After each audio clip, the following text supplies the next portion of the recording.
Hey you guys, what's going on? My name is Rye, Read the Writer. Alright, let's jump into today's video. It's going to be a little bit long, so I'd rather just not waste a whole bunch of time. So I'm ready. I have not had breakfast today. I've been researching Drake.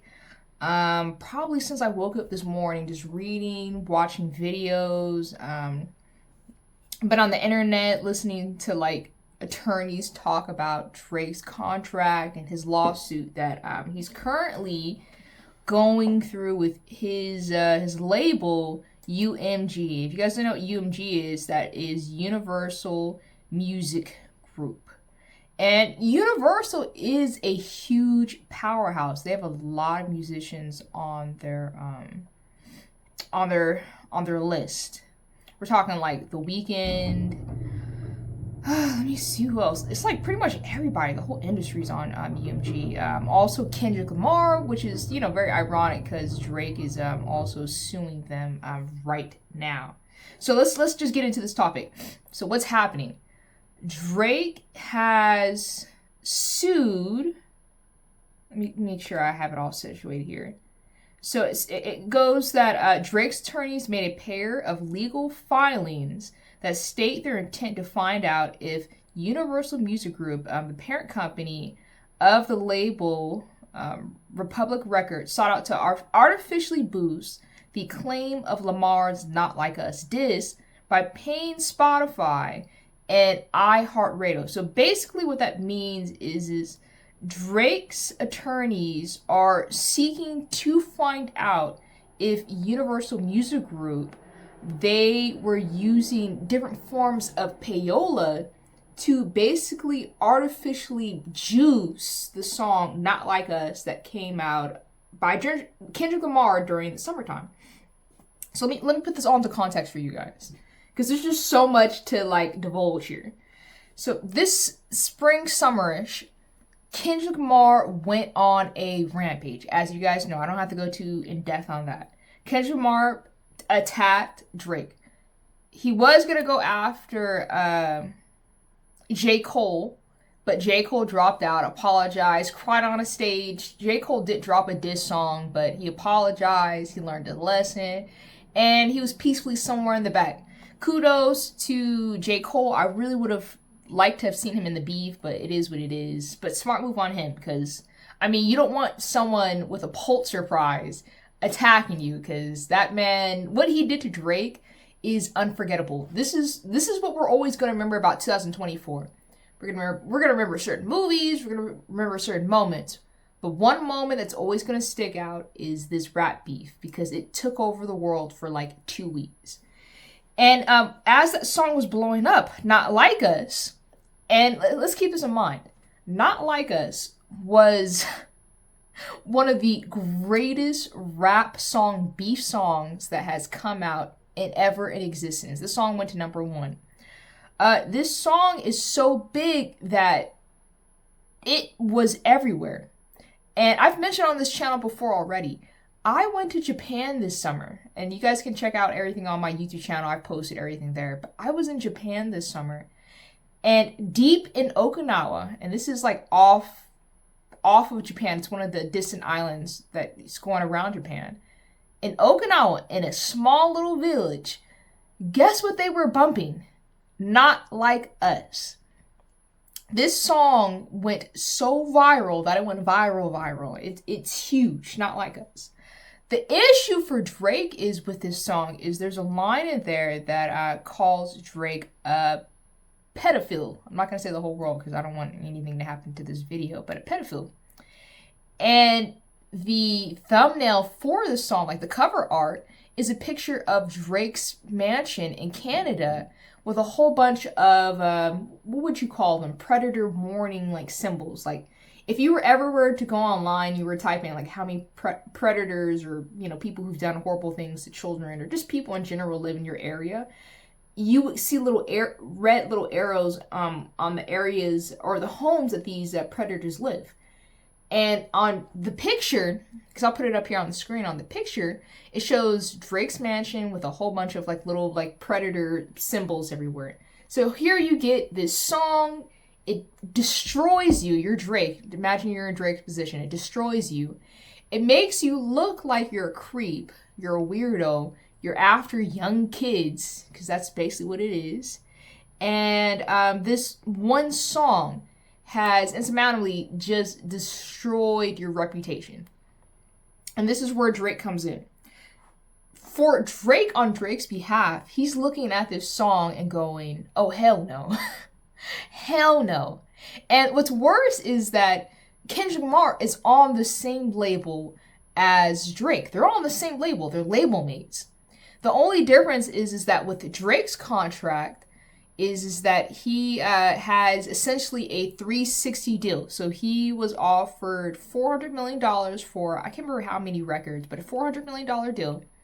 And the deal, because I have all the information here, the deal is worth $4 million, and it encompasses his recordings, publishing, merchandise, and visual media products. So it's basically a 360 deal. Kendrick Lamar, on the other hand, just has a distribution deal. So it's just helping him just, with not producing, but for promoting his music. So they're still label mates. Drake is going, hell no, we're on the same label.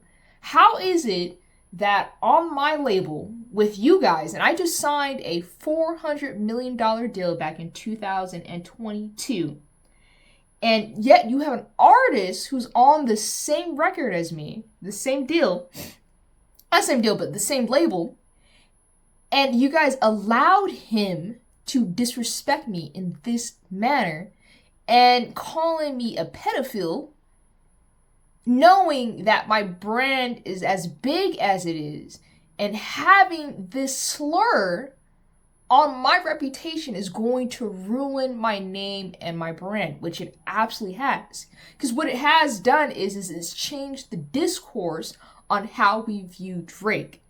And it's also opened Pandora's box. So now people are investigating, which they did, Drake's past, his dating past, his history, who he's been around with, the young people he may have dated or hung out with.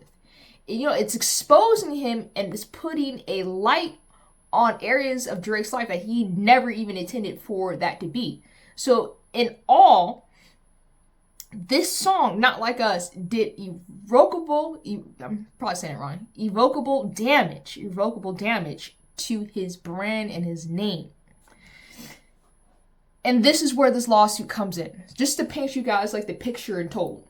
And this is why Drake is checking and going over to UMG just to see if any forms of payola was involved in promoting this song, Not Like Us.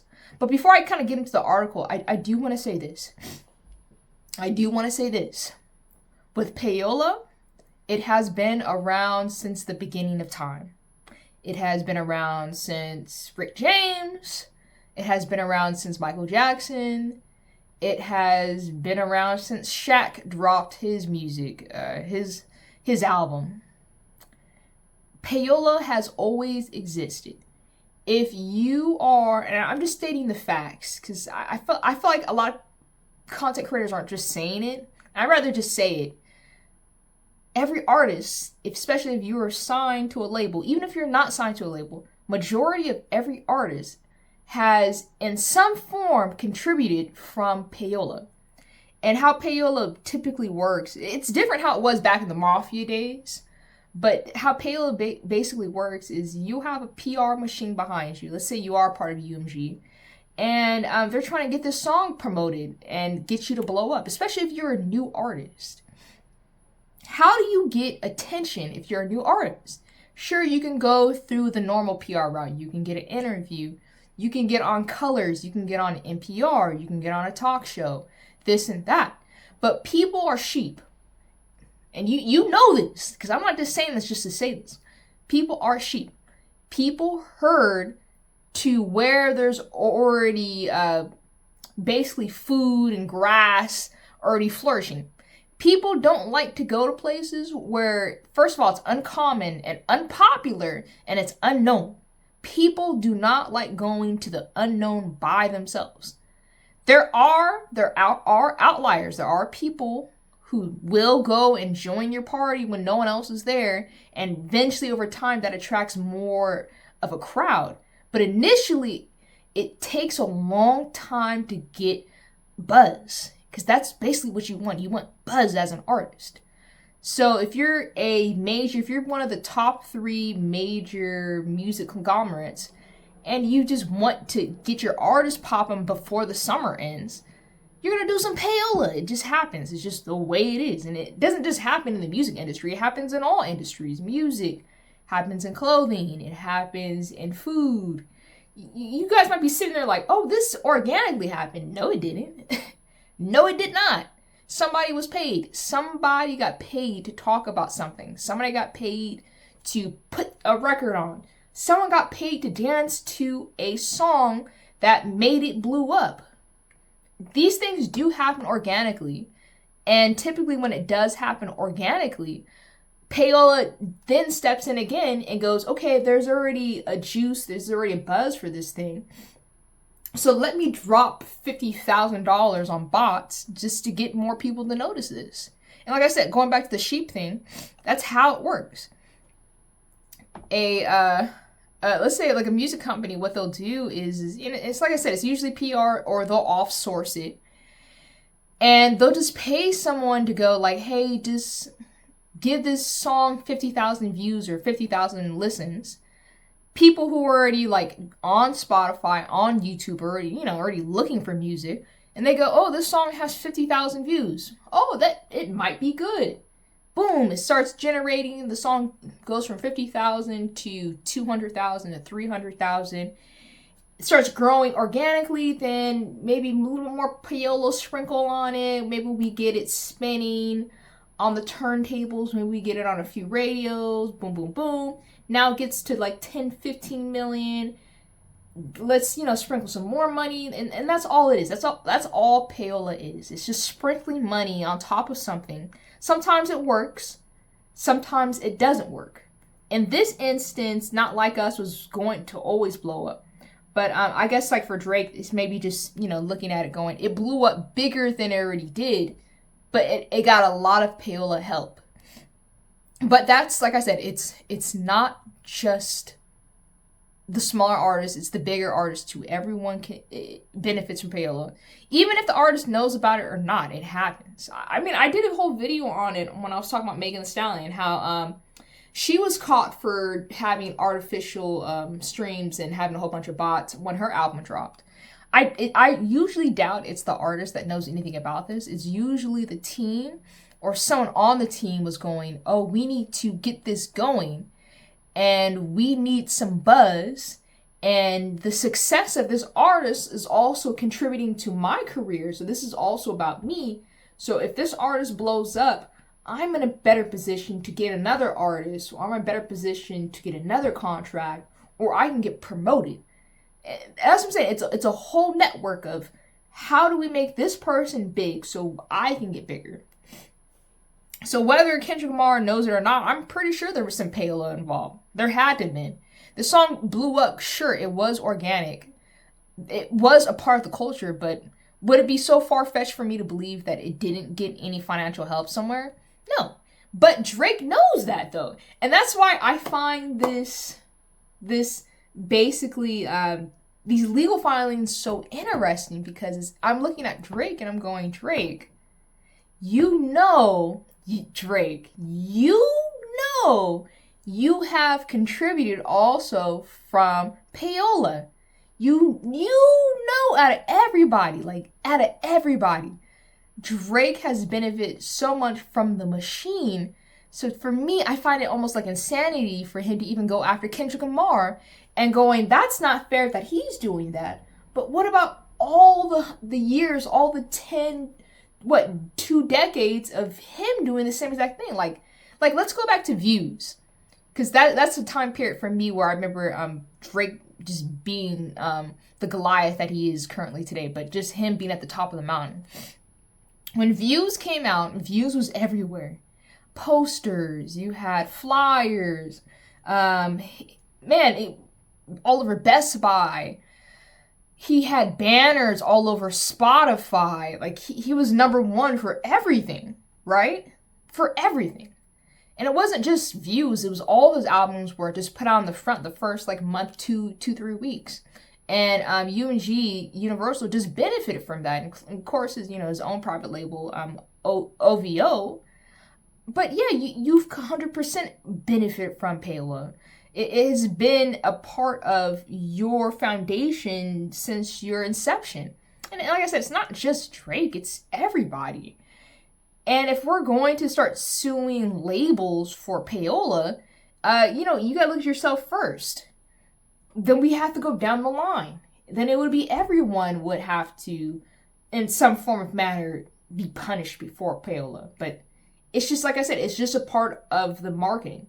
Whether it's fair or not, I don't know. But it's just part of the PR package, the marketing package that's just involved when an artist drops an album, right? So that's what I'm saying. How are we going to be mad at Kendrick Lamar, even if there was Payola involved, when everyone else has been doing it forever? And how I know an artist is no longer receiving the push or getting the button is when they somehow fall out with their label, and when they drop their next project, that project is basically unnoticed. Like, when I think of that, I think of like Iggy Azalea. You guys remember her? She came out when I think I was maybe 18. I was real little. But yeah, she came out back in the day, back in the heyday, back in like 2014, 2015. And when she came out, she was huge. She had the industry behind her. She had all the marketing. She had all the celebrities. She had the TIs. She had, I can't remember who else was part of her, like, little, her little blow up. I know it was T.I., but I can't remember. Maybe some other artists as well. I can't remember. I can't remember all her songs, but she had all that. She was everywhere. She was on the stages. She was at the MTV Awards. She was being invited places, this and that. Whatever happened with her label, with whatever happened with her falling out with, I think it was like T.I., then there were some other issues. Them finding out she was from New Zealand. There you go. We finding out she's from New Zealand. And this like Valley Girl kind of Atlanta like rap kind of dialect inflection with her tone didn't match. But whatever. When that happened, immediately the button got pushed off. So when she dropped her next project, it only sold in the first week like 5,000 CDs, 5,000 records were only sold. So how do you go from like 100,000 for this album, same person, couple years apart, but same person. You go from 100,000 sales, or even more, maybe 200,000 sales. Then immediately from that, some stuff happens. You don't get the button anymore. Then you get 5,000 sales. What happened in the middle? Like, no one wants to talk about what happened in the middle. And that's how I know, that's what I'm saying, that's how I know when an artist is no longer getting that push, is when their sales, their notoriety, the attention disappears, and the next project they drop, it gets nothing. And you yourself can name artists where that's already happened. Alright, but let's get into this article, because this video is going to be a little long, but I feel like since you're here, you're probably already intrigued anyway, just like myself. So this is going to be a really cool learning moment for everyone. So let's go ahead and learn. Alright, I'm going to put a little bit of the article right here. So Drake's taken the Kendrick Lamar beef from the court of public opinion to an actual court. And this article is by Rolling Stone, so it's going to be a little messy. Let me look who wrote this. By Andre Guy. Yeah, there's a little personality in this article. The week, Drake's attorneys made illegal filings that state their intent to find out if Universal Music Group, the parent company of his label, Republic Records, sought out to artificially boost the acclaim of Lamar's Not Like Us. And more than likely, sure. And here we go. The bots and other forms of Payola were used to inflate streams, and that Universal was complicit in defaming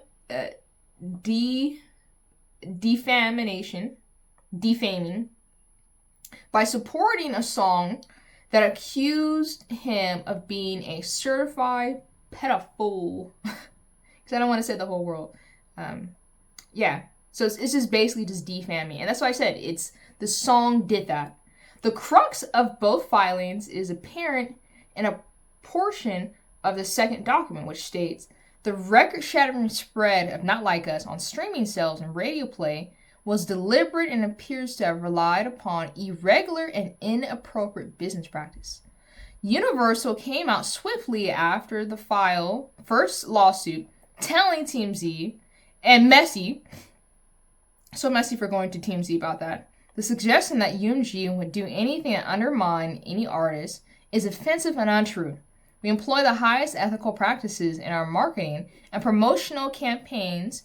No amount of contrived and absurd legal arguments in this pre-action submission can mask the fact that fans choose the music they want to hear. I hear that, I see that, and I don't fully 100% believe that. I do believe in some part, yes, organic music does still penetrate the masses. I do believe that every once in a while we get a song that organically blows up. This artist still might be signed to the label, sure. Maybe the label wasn't putting that much attention into them, and they had a song that just picked up on TikTok, and that's like the great thing about TikTok right now. Sure, that does happen. Or we might get a song that's been out for 4 years and all of a sudden it just blows up thanks to a trend. Of course. Real music still will manage to find its way to the masses. It will always do that. But a lot of the times, I would say majority of the times, the songs we do get are artificially put there. I do believe that. And how I know this is that, you look at the major labels, majority of artists, let's say 97, 98% of the music that's out, all these labels, these artists are signed underneath these 3 labels. You can't tell me that. That's just not just random as well.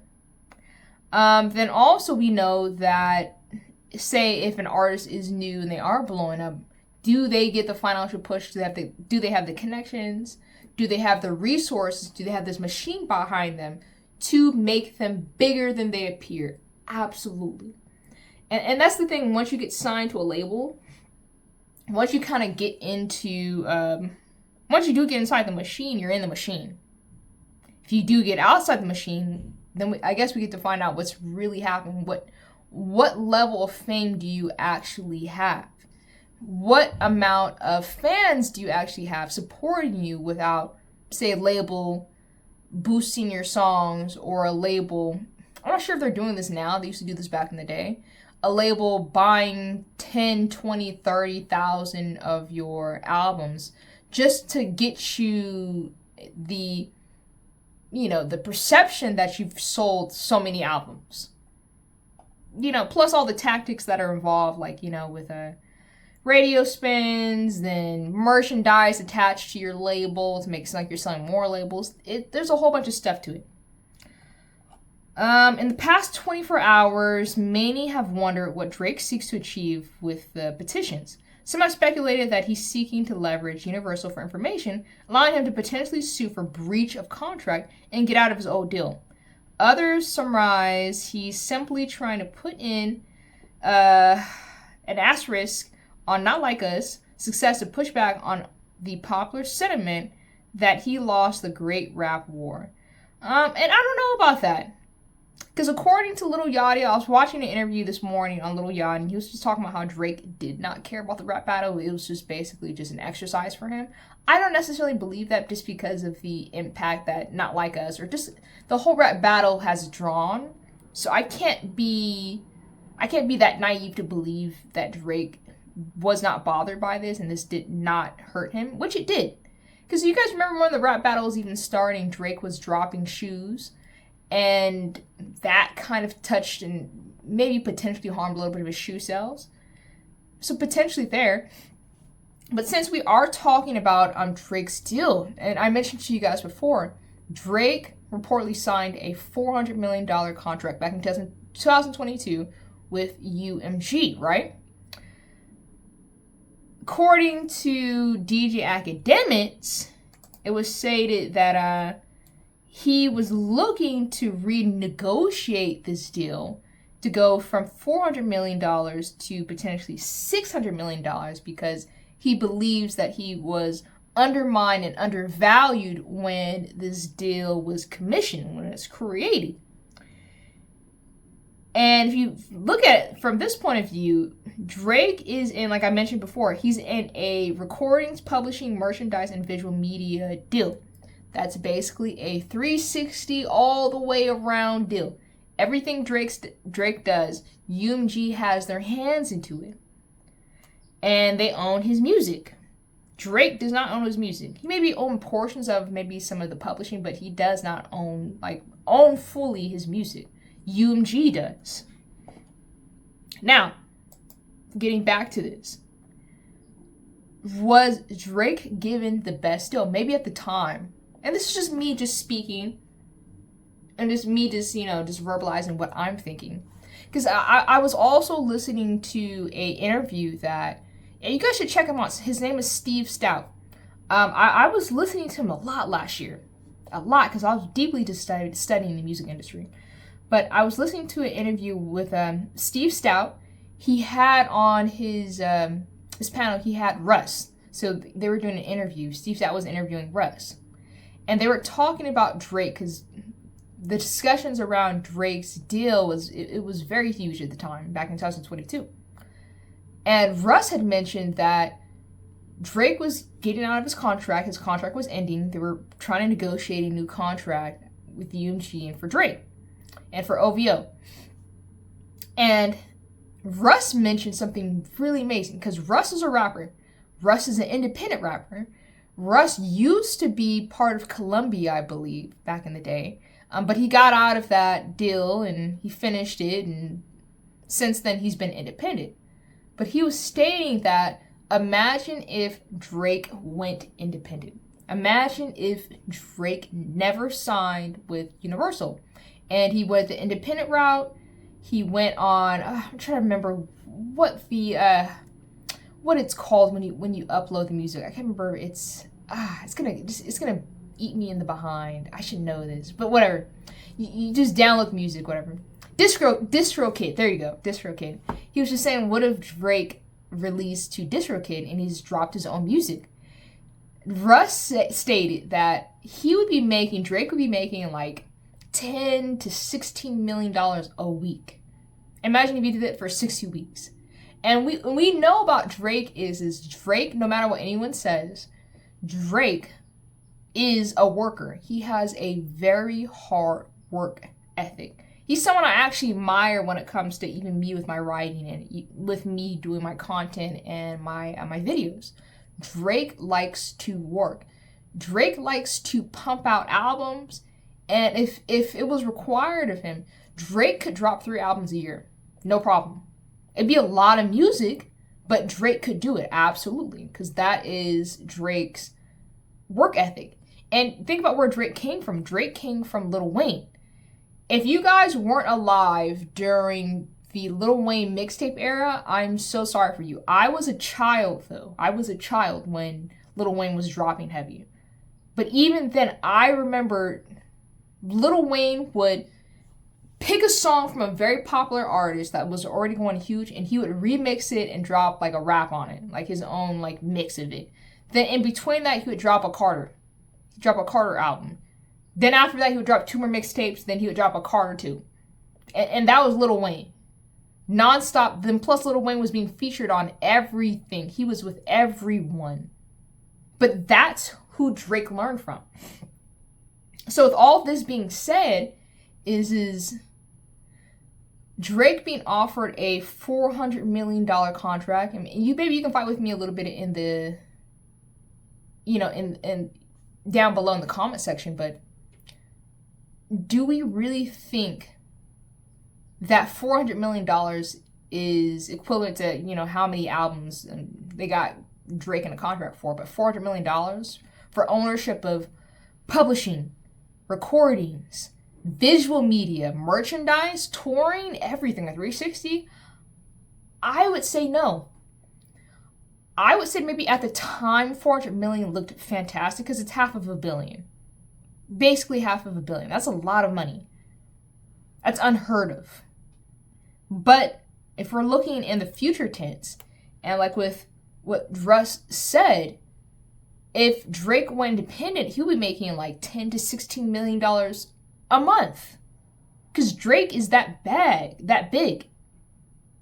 Like, Drake's catalog is that deep. And I know people like to call Drake Unc. He's not that old. Like, he's only, what, like 37? 37 is not old, bro.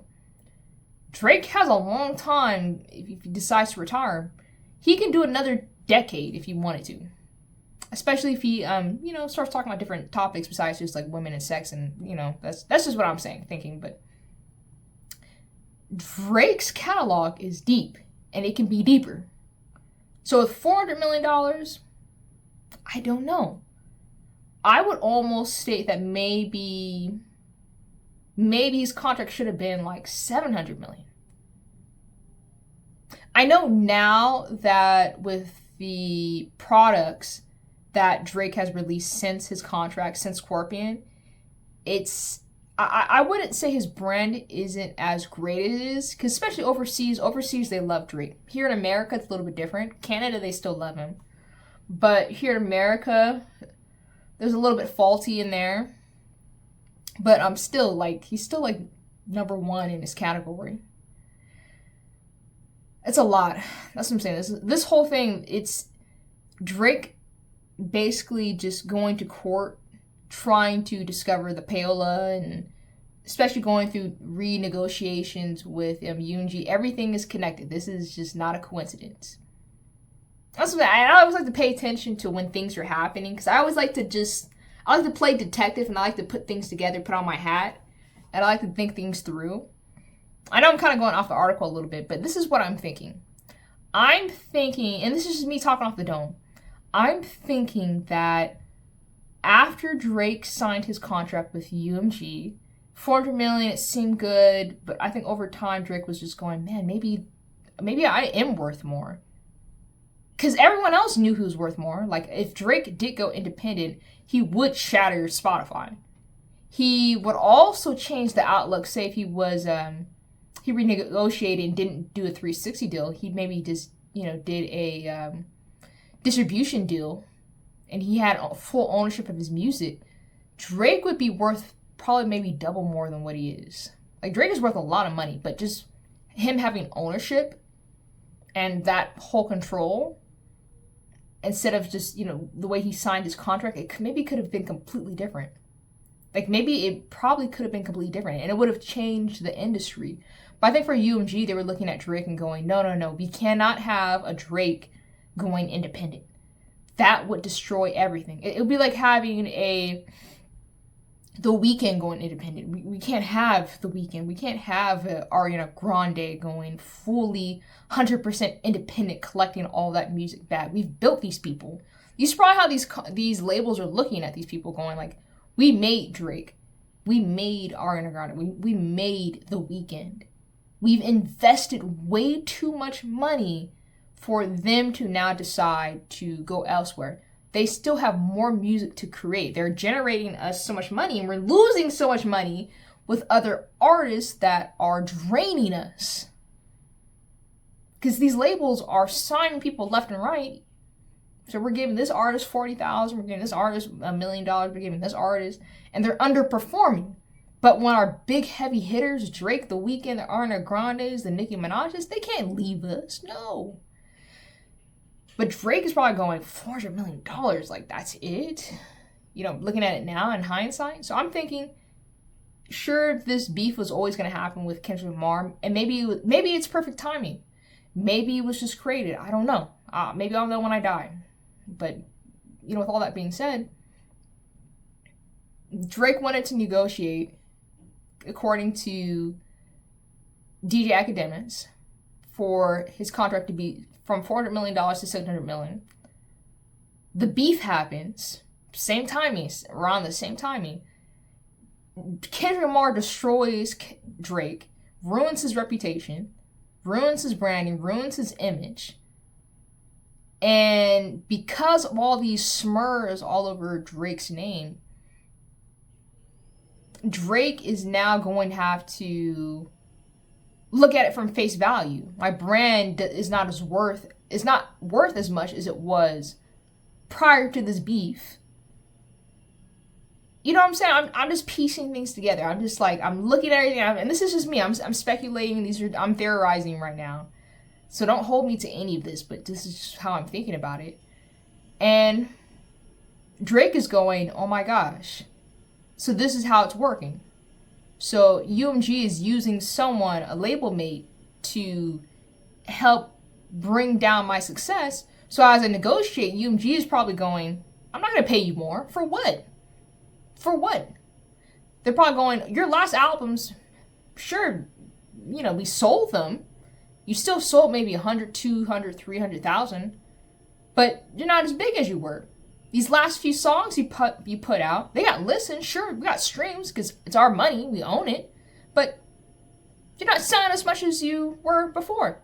The culture likes Kendrick. We'll put money on Kendrick, but does the culture like you?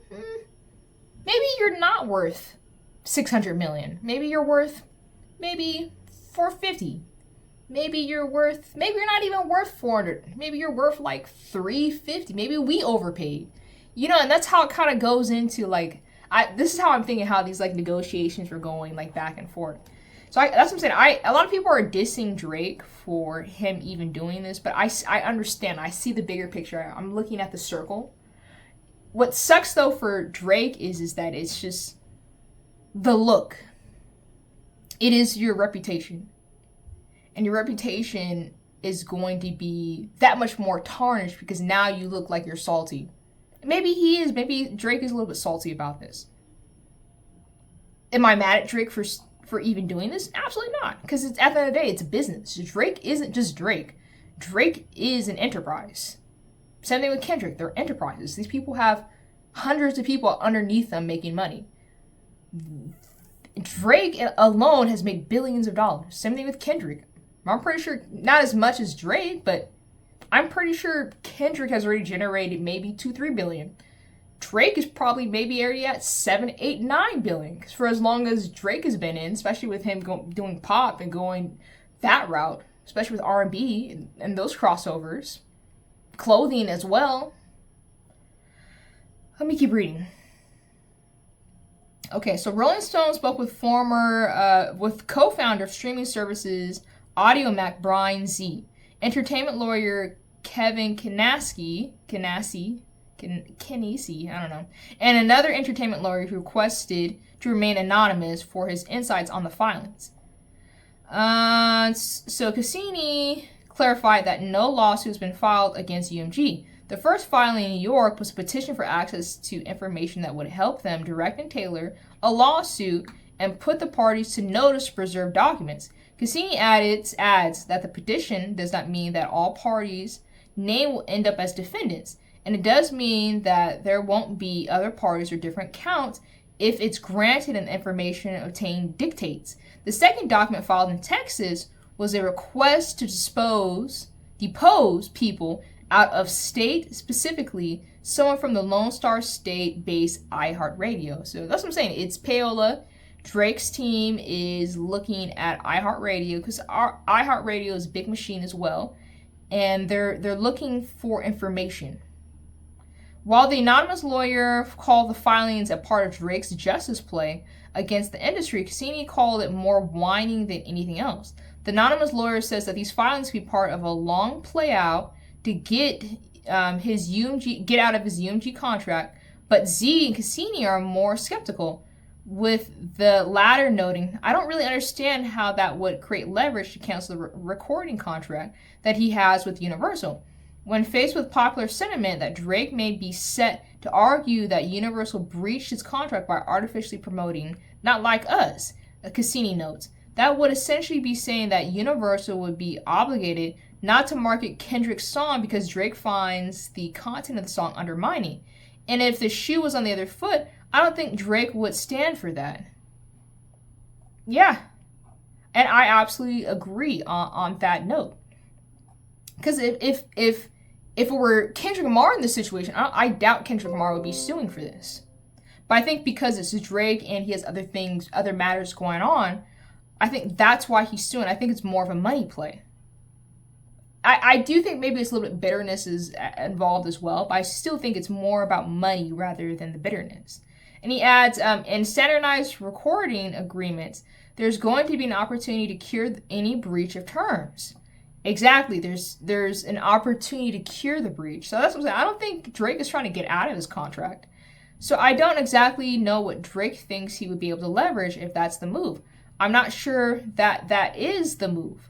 I don't think anyone knows the move until Drake actually states what he's doing. But I think Drake is very private. I don't think Drake's going to mention exactly what's going on. Or maybe he can't even mention it. Z tells Rolling Stone that for Drake, there is no end game that offsets the self-sabotage of the filings. No amount of money in the world is worth reputational harm that Drake is causing himself by filing these suits. And that's another matter. Because it's public perception. The public is looking at this and going, Drake is salty, Drake is mad, Drake looks butthurt. I see a lot of comments too. People are going, I'm going to stream Not Like Us even more. You know? Because of this. Because it's making Kendrick Lamar look like the underdog. And it's making Drake look like he's part of the problem. And he can't just accept his losses, tell it between his legs, and just go about his business. And that's what I'm saying. I don't know. Sure, like I said, from a business standpoint, sure, I can understand wanting the information of Payola was involved. It's also opening Pandora's box because it's going to just make us question other artists. What other artists have been involved in Payola? I'm pretty sure all of them have. Should we investigate all of them? If this even did it, it would have to open the door for everyone. So would that be beneficial, including Drake himself? So it's like you're stabbing your enemy, but you didn't realize that there's also a knife behind your back as well. Even if it is for maybe a couple million or $100 million, would this essentially be worth it? I'm not sure if I would make the move, but I'm not Drake. Maybe there is a point. There's a bigger picture that none of us can see that has not come out. So maybe we're all missing something. No amount of money in this world is worth the reputational harm that Drake is causing himself by filing these suits. If Drake had learned Kendrick Lamar was about to release the record making these claims, but he filed the suit to block the song's release, that would make more sense, and that wouldn't. But the song is out. It's been out. The whole world has heard the record. Filing these suits serves as a reminder to the world that there is a classic case of the Streisand effect. If you guys don't know what the Streisand is, it refers to Barbara Streisand, where if you have something and you make notice of it, but you quickly try to take the attention away, it causes more of a frenzy for people to investigate what it is. Because this happened to Barbara Streisand, I think it was like early 2000s, like I'm gonna say 2003, maybe 05.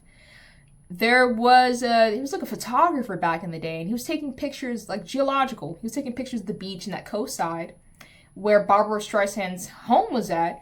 And Barbara Streisand was trying to get these photos of her home taken down because she was worried that it would just give people like an invitation to come to her home. Plus, it was an invasion of her privacy. Long story short, Barbara Streisand trying to not get attention to her home, got attention to her home, and it blew up.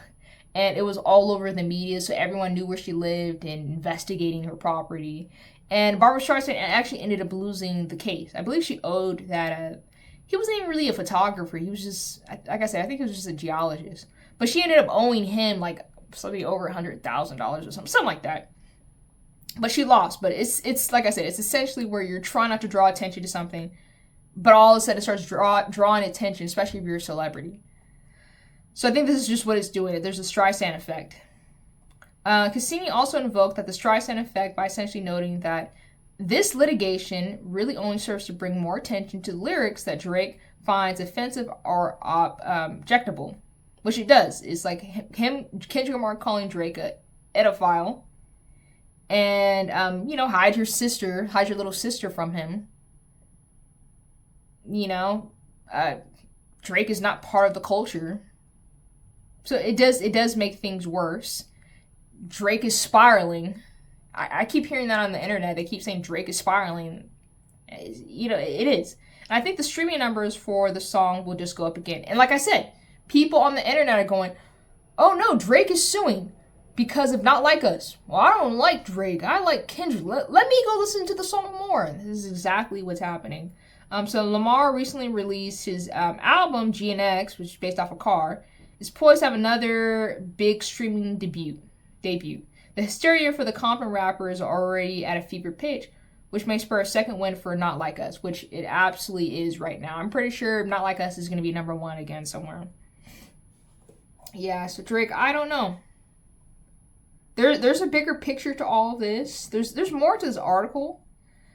The first filing notes that Drake believes Universal paid bots and engaged in Payola to inflate Not Like Us success on streaming platforms. All three agree that Payola and bots are rampant in the industry, but it will be difficult to prove.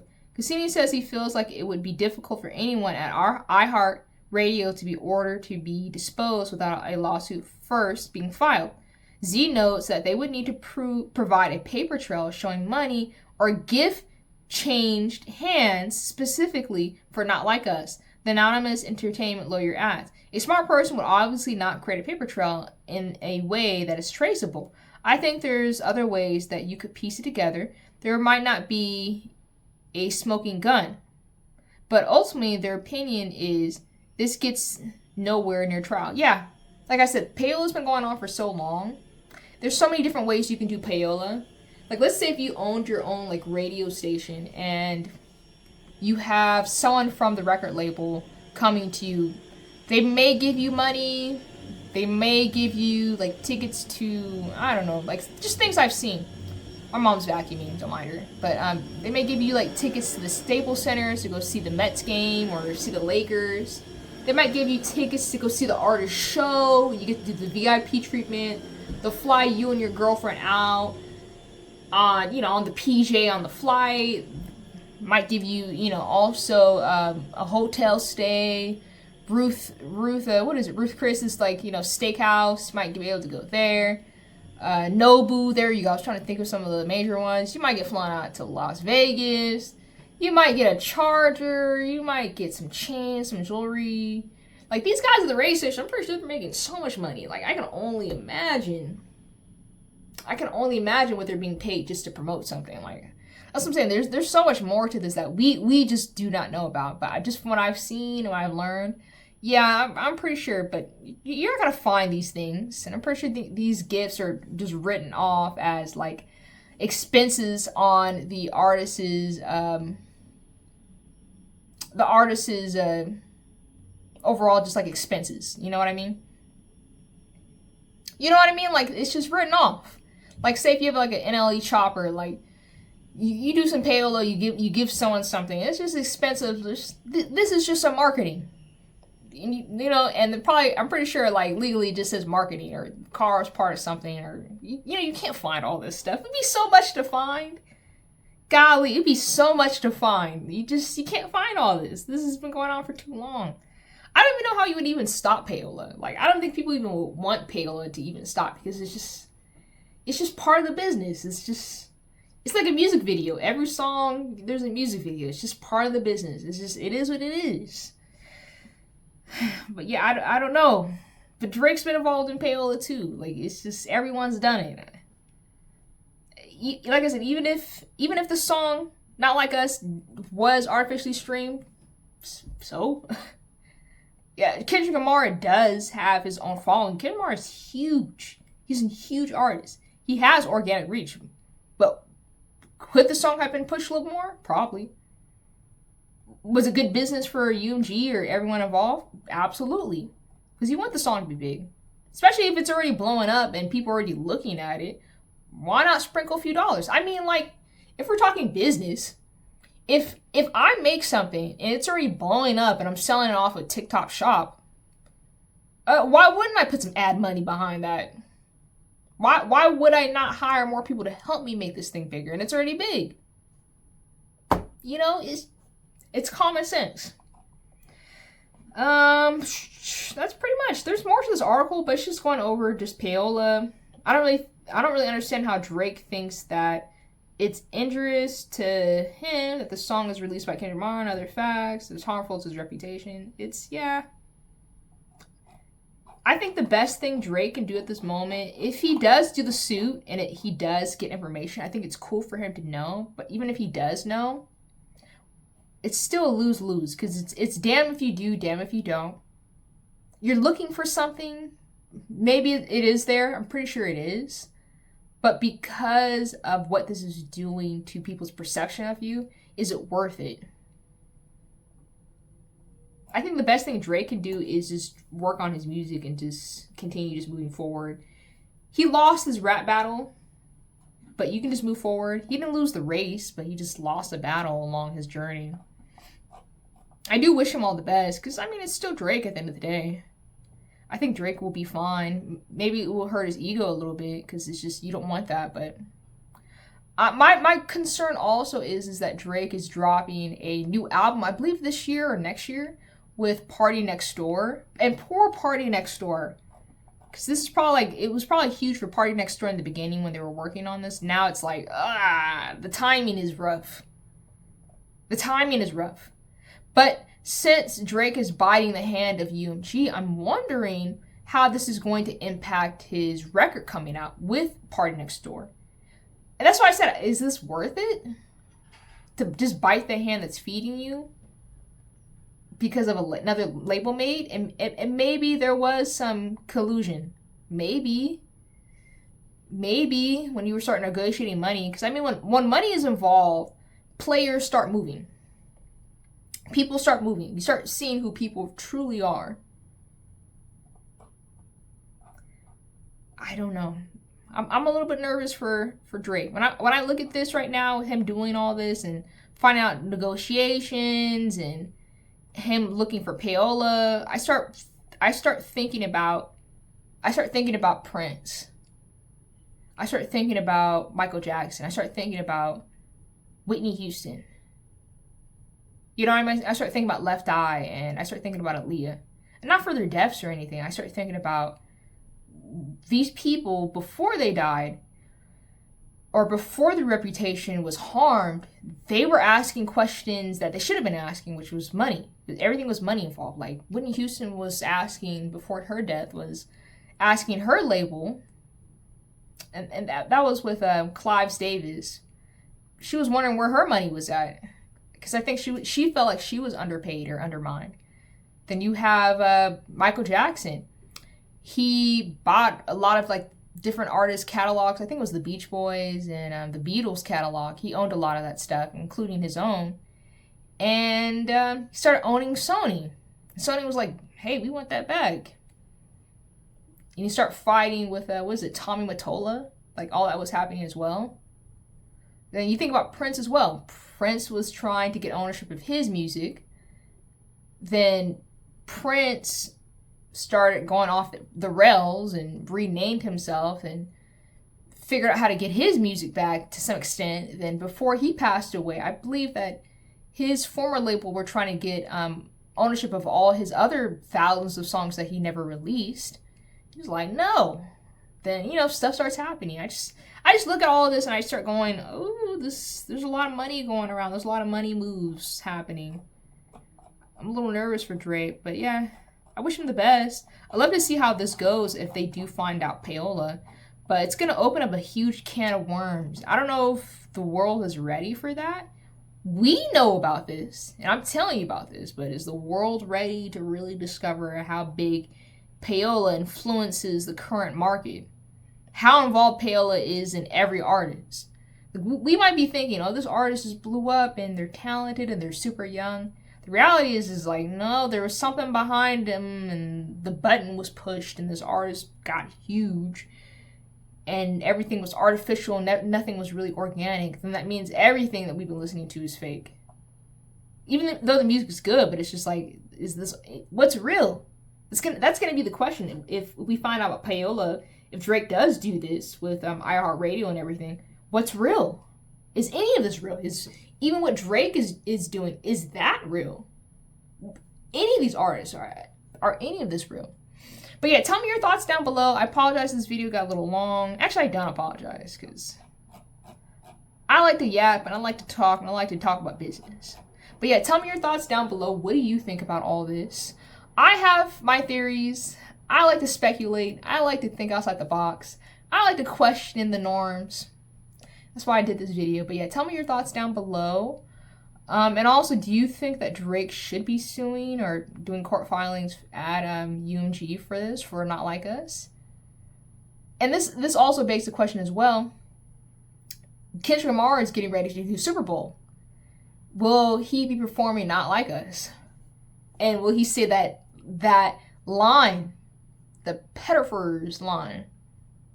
That song alone, especially to the crowd that the Super Bowl draws in already, and will draw in because Kendrick Lamar will be performing, is that good for Drake's career?